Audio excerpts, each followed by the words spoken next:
Você já se perguntou para onde a igreja está caminhando? E essa mesma pergunta se aplica a você. Para onde você tem dirigido a sua vida? O que você tem buscado como alvo na sua vida? Esses últimos dias, irmãos, eu tenho refletido muito sobre a questão da igreja, né? Como que a igreja tem se comportado, como que a igreja tem vivido.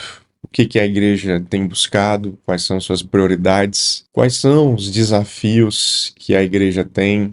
Será que de fato a sua linha de raciocínio, a sua linha teológica, a sua linha de busca estão alinhados com os princípios de Deus ou não? Na oração da noite de hoje eu quero aqui abrir o meu coração para você, uma palavra que o Senhor trouxe, né, diretamente para as nossas vidas na noite de hoje. E no final eu quero orar pela sua vida, eu quero abençoar você que está buscando viver algo diferente, viver algo genuinamente no Senhor. Você que está cansado da parafernália que está posta mundo aí afora e verdadeiramente está precisando consumir algo sólido, algo consistente, algo que verdadeiramente faça sentido e traga transformação na sua vida. Então esse é o convite de Deus para você na noite de hoje, amém? Antes de nós prosseguirmos, eu quero aqui dar as boas-vindas para você que está chegando agora e ainda não é inscrito aqui no Vivendo pela Vida. Inscreva-se, basta você apertar aí o botão de inscrever-se, depois seleciona o sininho e marca todas. Se você estiver ouvindo através de uma plataforma de podcast, basta também nos seguir aí no Spotify, no Apple Podcast, no Deezer, no Amazon Music, enfim, são várias plataformas que nós estamos colocando as mensagens, então você também é muito bem-vindo para nos seguir, está sendo alimentado diariamente por aquilo que o Senhor tem derramado sobre a sua igreja. Amém? A pergunta que eu fiz aqui no início sobre a igreja, sobre você, ela é muito importante porque aquilo que nós fazemos no dia de hoje, no presente, vai refletir o nosso futuro. E não apenas o nosso futuro, mas o futuro da nossa herança, que são os nossos filhos. Então, será que de fato o que nós estamos buscando hoje faz sentido? Será que de fato o que nós almejamos hoje está alinhado com a vontade de Deus? Eu falo isso porque eu percebo, e a internet hoje nos ajuda nesse sentido, nós percebemos muitos movimentos humanos, muitas disputas teológicas de ego, muitas pessoas querendo serem as detentoras da verdade, da palavra final, né, da sabedoria. E quando olhamos para todo esse espectro, né, religioso, a primeira impressão que dá é que muitas igrejas elas vivem diante de uma disputa cultural, de uma disputa de ego, de uma disputa teológica. Qual é a igreja que cresce mais? Qual é a igreja que batiza mais? Qual que é a igreja que tem mais ministérios? Qual que é a igreja que tem mais membros? E assim por diante. E nesse frenesi, muitos pastores, muitos líderes, eles vão apenas dando Ctrl+C e Ctrl+V naquilo que eles entendem que é importante, mas a pergunta que fica é: será que de fato esse é o projeto de Deus para a sua igreja local, para a sua comunidade local e para a sua vida? Será que de fato esse é o desenho original? Será que de fato tudo isso está alegrando o Senhor? E de um outro lado, também observamos muitas pessoas na internet, às vezes atingindo outras pessoas, batendo em outras pessoas através daquilo que ela acha, que ela pensa, a respeito do que outras igrejas estão cantando, né, de louvor, se o louvor que a outra pessoa escreveu, se realmente ele é bíblico, se não é, se é teológico, se não é, se é para cantar na igreja ou se não é, se é congregacional ou se não é, e assim por diante. E a palavra que Deus ministrou ao meu coração e tem ministrado é que, de um modo geral, a igreja ela anda perdida, a igreja ela anda desnorteada, a igreja ela anda ocupada com coisas periféricas que não são importantes para Deus. A igreja tem perdido muitas vezes a essência, e você sabe qual é a essência. Inclusive nós vamos ler um texto que fala muito bem, né, a respeito dessa linha que nós precisamos seguir. Ela não é uma linha opcional, Nós não temos o direito de escolher se vamos seguir ou não, porque ele é o modelo bíblico, ele é o modelo proposto por Jesus. Então, Paulo, quando ele escreve à igreja de Éfeso, né, aos Efésios, lá no capítulo 1, no versículo 15, o que Paulo fala?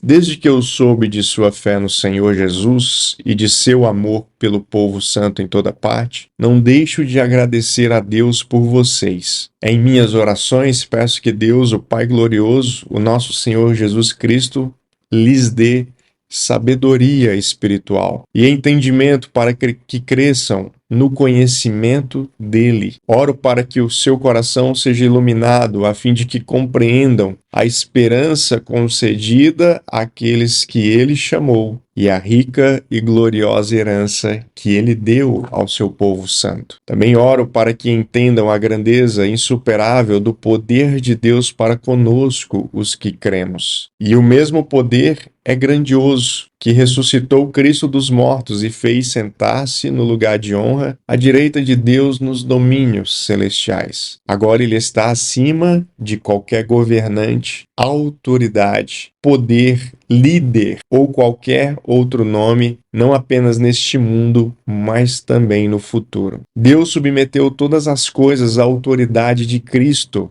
e o fez cabeça de tudo para o bem da igreja. E a igreja é seu corpo. Ela é preenchida e completada por Cristo, que enche consigo mesmo todas as coisas em toda parte. Amém? Aqui na minha Bíblia, né, na Nova Versão Transformadora, ele vai trazer essa perícope, né, esse recorte bíblico, com o título de Paulo pede sabedoria espiritual. E eu creio que esse é um texto muito oportuno para nós tratarmos na noite de hoje, porque esse é um dos pontos fundamentais que a igreja precisa caminhar. A igreja, ela precisa entender que nós só iremos evoluir, nós só iremos amadurecer na fé se nós buscarmos a sabedoria espiritual. Por que espiritual? Porque é a sabedoria que vem do Espírito, é a sabedoria que vem do próprio Deus, ela vem do Espírito Santo de Deus. E observe que quando Paulo ele escreve, ele fala assim, eu oro e peço nas minhas orações, né, versículo 18, que vocês sejam iluminados a fim de que compreendam a esperança concedida. Paulo ele tem o entendimento de que esse conhecimento ele não pode vir de pessoas. Embora o apóstolo Paulo estivesse totalmente preparado e habilitado, né, para pregar o evangelho, para ensinar, ele entende que verdades espirituais e que a certeza espiritual que você precisa ter no seu coração, ela só vem de Deus. Ela só pode ser dada por Deus. Por mais que eu tenha uma jornada, uma caminhada, uma vivência, eu não posso transferir isso para você. O máximo que eu vou poder fazer é compartilhar com você a minha experiência, a minha trajetória com o Senhor, né, motivá-lo a fazer o mesmo, mas essa busca, ela é sua. E o derramamento, ele é de Deus. Então, quanto mais você busca se aproximar de Deus, mais o Senhor se aproxima de você. E aí essa revelação do Espírito e aí esse entendimento espiritual, ele acontece. E aí não são homens, não são pessoas que revelam a você, mas é o próprio Deus que testifica no teu coração. Então entenda que nós precisamos entender isso, né? Que em primeiro lugar a sabedoria ela vem do alto. Depois ele fala o quê? Que é importante que eles entendam a grandeza de Deus e que Deus está o quê? Acima de todos os nomes. Ele fala que ele está acima de governantes, de autoridades, de poderes, de líderes ou de qualquer outro nome. Perceba que o apóstolo Paulo não está aqui falando em que instância estão esses líderes. Ele não está falando que são líderes apenas governamentais ou que são líderes religiosos, não. Ele está botando todos dentro de um mesmo pacote. Isso quer dizer o quê? De que Deus está acima de todo mundo, inclusive daquele líder espiritual que você imagine que está mais próximo de Deus do que você, ou que talvez ele seja a ponte, o único canal onde você escuta ao Senhor. Então entenda que Deus, ele está acima de tudo, de todos, não importa o cargo, não importa a função, não importa a atividade, não importa o ministério que ele exerça. Percebe?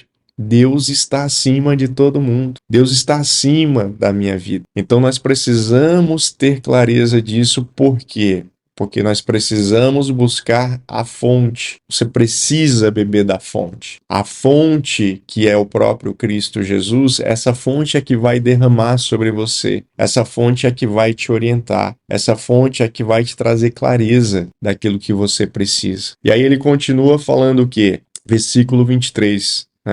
22, vamos no 22. Deus submeteu todas as coisas à autoridade de Cristo e o fez cabeça de tudo para o bem da igreja. Você está entendendo onde que Deus está querendo chegar na noite de hoje? Perceba que o centro de controle, o cérebro, de todo esse corpo, é o próprio Cristo. Deus o fez o quê? Cabeça. Quando sua mão se movimenta, os seus dedos se movimentam, é porque a cabeça está dando um comando. O cérebro está comandando o seu corpo. Quando você anda, se movimenta, quando você mastiga, quando você come, são ações que o cérebro está enviando para o corpo e o corpo está executando. Então perceba que a sua mão ela não tem vontade própria. Eu estou só movendo ela agora porque o meu cérebro está controlando ela, está dizendo ela para fazer isso. Se o meu cérebro falar que ela tem que parar, ela vai parar. Percebe? Então a revelação que Paulo está trazendo para a igreja de Éfeso é essa. Olha, vocês precisam entender que Cristo, ele é o cabeça da igreja. E a igreja nos dias de hoje precisa voltar a entender isso. Que o cabeça não é o pastor, cabeça não são os líderes, cabeça não é a diretoria da igreja, os cabeças não são os tesoureiros, os cabeças não são os evangelistas, os apóstolos, os profetas, não.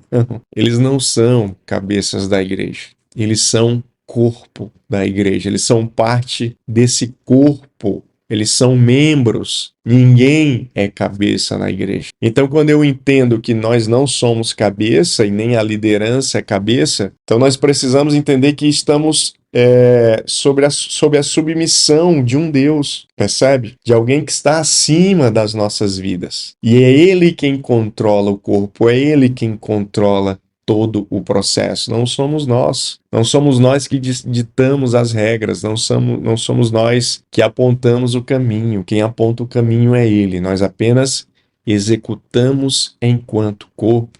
Amém?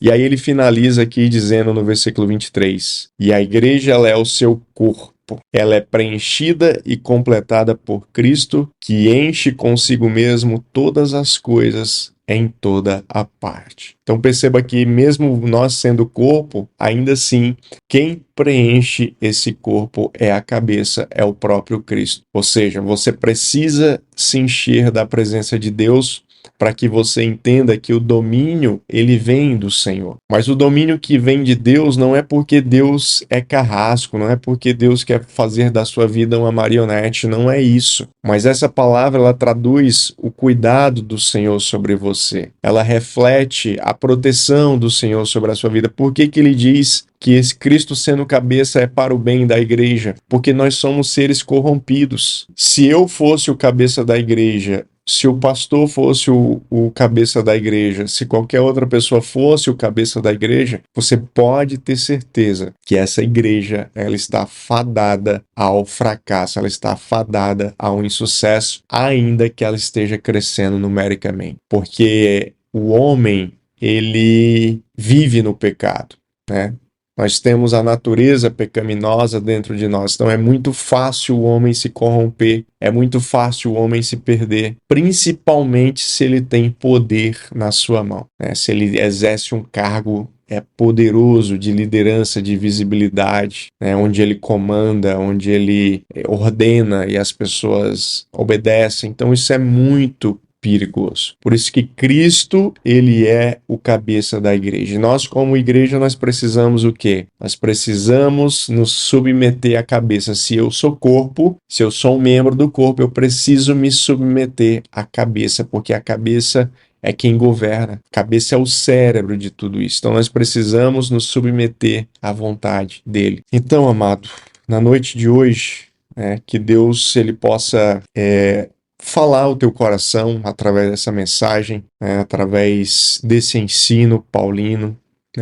um ensino muito importante. A igreja precisa retomar o temor do Senhor, precisa retomar a direção de Deus. A igreja precisa colocar a sua vontade diante do Senhor, apresentar os seus projetos diante do Senhor e não apenas sair copiando ministério, fazendo coisas que outras igrejas estão fazendo, entrando nessa disputa egocêntrica, de quem que é maior, de quem que faz mais, de quem faz melhor, de quem prega melhor, de quem fala mais a verdade, de quem louva melhor, de quem escreve certo, de quem escreve errado, enfim. Então a igreja precisa sair dessa loucuragem que está levando ela a boca-rotas para o inferno, e ela precisa começar a se posicionar diante de Deus, entendendo que Ele é o cabeça. O Senhor, Ele é o alfa e Ele é o ômega, ou seja, Ele está desde o início até o fim, E durante todo o processo, Deus precisa estar nele. Amém? Nesse momento eu quero orar pela sua vida. Se você tem sido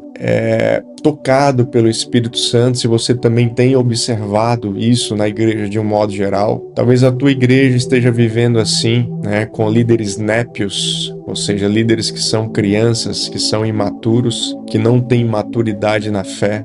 Se um líder é imaturo, imagine a igreja como que não é. Então, se Deus tem incomodado você, se Deus tem trazido luz à sua mente de que nós precisamos mudar, nós precisamos converter o nosso coração ao Pai, colocando a nossa vida verdadeiramente nas mãos dele, submetendo os nossos desejos, os nossos projetos, os nossos sonhos na mão dele. Se Deus tem falado ao teu coração, eu quero orar pela sua vida. E se você está precisando ter os seus olhos abertos para entender o mundo espiritual, para ter a maturidade que Paulo fala, a sabedoria espiritual, eu quero também orar pela sua vida e abençoar, para que Deus abra os teus olhos espirituais, para que você enxergue aquilo que Ele está fazendo na igreja dele nos dias atuais e naquilo que Ele irá fazer e como você pode participar de todo esse processo. Amém? Meu Deus e meu Pai, eu quero nesse momento colocar-nos, Deus, diante do Senhor. Em primeiro lugar, Pai, apresentando a igreja brasileira, Pai, a igreja espalhada aqui pelo Brasil e também a igreja espalhada pelo mundo, Pai. Nós queremos, em nome de Jesus, Deus, te pedir perdão, porque muitas vezes nos comportamos como líderes, Pai, insensatos, líderes imaturos, pessoas que estão colocando na frente apenas os seus interesses, o seu ego, o seu desejo de conquista própria, de crescimento individual. Mas eu te peço que em nome de Jesus o Senhor tenha misericórdia da igreja, Pai. Que o Senhor tenha misericórdia dos caminhos que temos escolhidos, das veredas que temos trilhado, que muitas vezes estão longe de ser as veredas do Senhor, Pai. E que em nome de Jesus o Senhor possa derramar de arrependimento sobre a igreja, que o Senhor possa trazer discernimento, Pai, que o Senhor possa trazer clareza, que o Senhor possa resgatar o plano original estabelecido pelo Teu Filho Jesus. Que esse plano, Pai, da nova aliança venha a ser seguido, venha a ser executado. E que o meu irmão e a minha irmã, Pai, que está ouvindo na noite de hoje, possa ter o discernimento de que o Senhor é o cabeça e Ele é apenas uma parte do corpo. E como corpo nós devemos obedecer, como corpo nós devemos estar atentos ao que a cabeça está mandando, ao que a cabeça está nos direcionando a fazer.